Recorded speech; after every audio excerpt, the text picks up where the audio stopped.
أعوذ بالله من الشيطان الرجيم. بسم الله الرحمن الرحيم.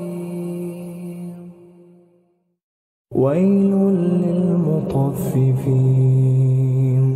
الذين إذا اكتالوا على الناس يستوفون وإذا كالوهم أو وزنوهم يخسرون ألا يظن أولئك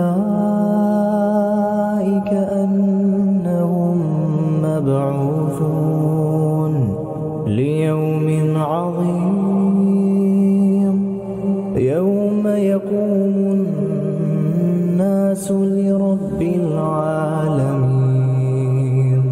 كلا إن كتاب الفجار لفي سجين وما أدراك ما سجين كتاب مرقوم